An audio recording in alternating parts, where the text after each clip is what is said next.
saber quais notas os aprovados em medicina tiram no Enem para passar para a faculdade que tanto querem? Eu tinha nota suficiente para passar em todas as faculdades públicas do Rio de Janeiro. E se você assistiu o vídeo até o final, você vai ver quais foram elas. Bora lá!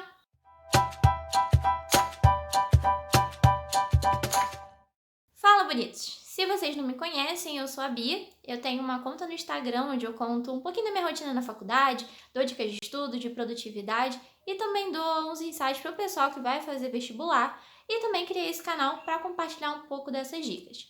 E antes de começar o vídeo, não deixe de curtir, não deixe de se inscrever no canal e também ativar o sininho para receber notificação todas as vezes que eu postar um vídeo novo. Hoje eu vou contar para vocês as minhas notas no Enem que eu tirei para passar em medicina. Eu fiz o vestibular em 2018, fiz tanto as provas do Enem quanto da UERJ, e no início de janeiro eu recebi a notícia que tinha sido aprovada na UERJ. Eu fui fazer a pré-matrícula e no final de janeiro abriram as inscrições para o SISU 1 e até o último dia antes do SISU fechar, eu tinha nota suficiente para ser aprovada na Unirio, que é uma universidade aqui do Rio de Janeiro. Mas como eu sou de Niterói, um beijo para Niterói, e se você também mora aqui, comenta aqui embaixo para eu saber onde estão meus conterrâneos.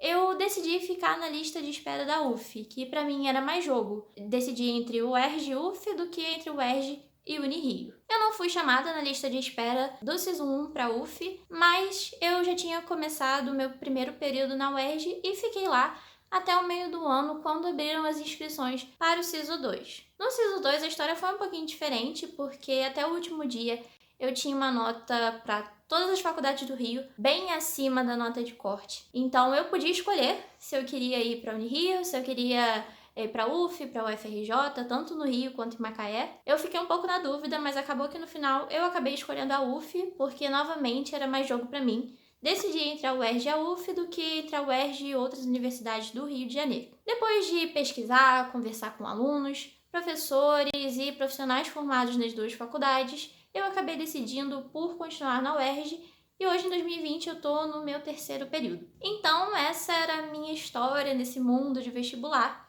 E se você não sabia, agora passa a saber. Mas vamos para minhas notas no Enem, que é mais o que interessa. Vou aqui pegar minha cola, porque eu não lembro de cabeça. Mas eu tirei 843,7 em matemática, acertando 35 questões. Tirei 742 em ciências da natureza, acertando 37 questões. Tirei 763,1 em ciências humanas, acertando 41 questões, e 679,4 em linguagens, acertando 32 questões. E tirei 960 na redação. No total, eu acertei 145 questões, fechando, então, 80% da prova, 80% de acertos no Enem. Em primeiro lugar, a gente consegue ver uma discrepância muito grande entre as pontuações, mesmo acertando 2 questões a mais em ciência da natureza que em matemática. Em matemática, eu acertei quase 100 pontos a mais, eu ganhei 100 pontos a mais praticamente. E em linguagens, mesmo acertando 3 questões a menos, eu tirei cerca de 170 pontos a menos. E por que isso acontece? No vídeo em que eu expliquei um pouco as diferenças entre os vestibulares do Enem e da UERJ, eu falei um pouquinho sobre a teoria de resposta ao item, que é o algoritmo que o Enem usa para corrigir suas provas. Com ele, a gente tem meio que uma divisão das questões do Enem entre fáceis,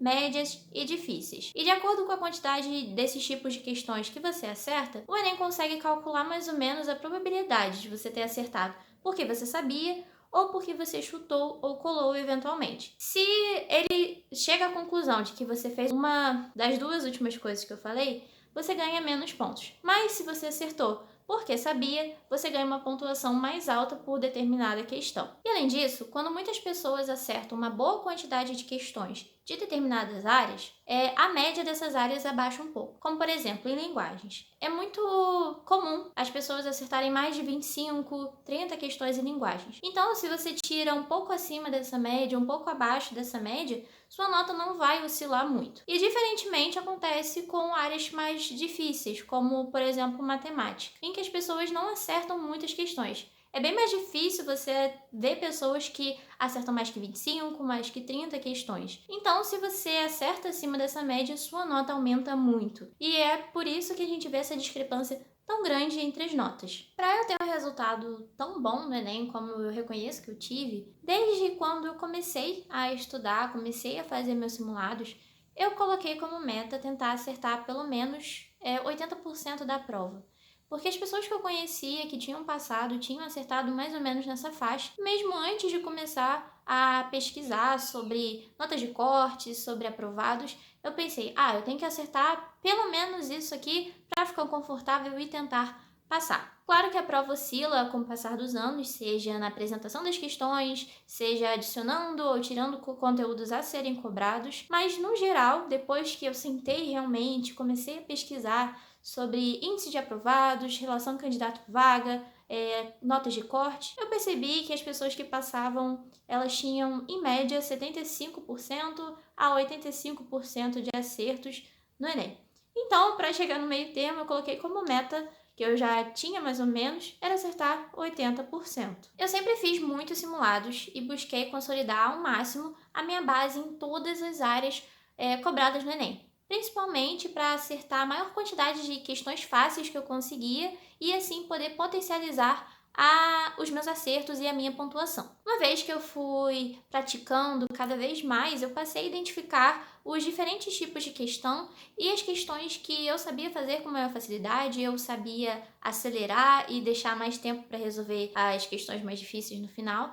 E conforme eu fui identificando quais eram as questões mais fáceis para mim, quais eram as questões que eu sabia que ia levar muito tempo para fazer, eu fui montando a minha estratégia de prova. E assim, montando a minha estratégia de prova e aproveitando melhor meu tempo, eu também consegui melhorar muito minha quantidade de acertos nesses simulados e nessas provas antigas. E quando eu ia estudar, eu tentava não deixar nenhuma disciplina de lado, principalmente linguagens, mesmo sabendo que ela tinha uma média mais baixa, que se eu acertasse um grande número de questões eu ia ficar por volta dos 600 pontos, eu não deixei de lado, eu sempre tive uma dificuldade maior em interpretação de texto, que é o que é mais cobrado no Enem. Então, mesmo tendo dificuldade, achando chato e sabendo que minha pontuação não ia ser igual seria em matemática, eu não deixei de lado porque sabia que acertar a maior quantidade possível de questões em todas as áreas ia ser ótimo, ia ser maravilhoso para minha pontuação final. Então, dando atenção geral para todos os conteúdos cobrados na prova, ia também me fazer sentir mais segura, porque eu ia ter noção de que eu sabia pelo menos o básico, tinha dado o meu melhor, tinha me esforçado, e chegaria na prova meio mais confortável, porque eu abriria a prova, veria uma questão ou outra que eu sabia fazer e, caraca, ia começar a fazer a prova de uma forma mais, não sei explicar, mas sabe quando você sente que a prova não tem o poder sobre você e você tem o poder sobre a prova? Eu tenho a força!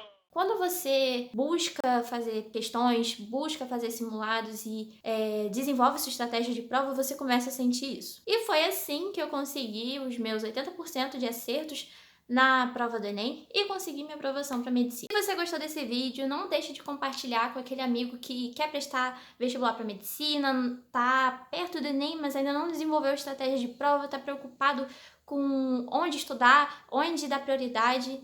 Ele vai gostar desse vídeo, ele vai entender o que eu tô falando e você vai me ajudar muito porque o YouTube vai entender que esse conteúdo é legal e vai recomendar para outras pessoas. Não deixe de se inscrever no canal, dar uma passadinha no Instagram e também curtir esse vídeo.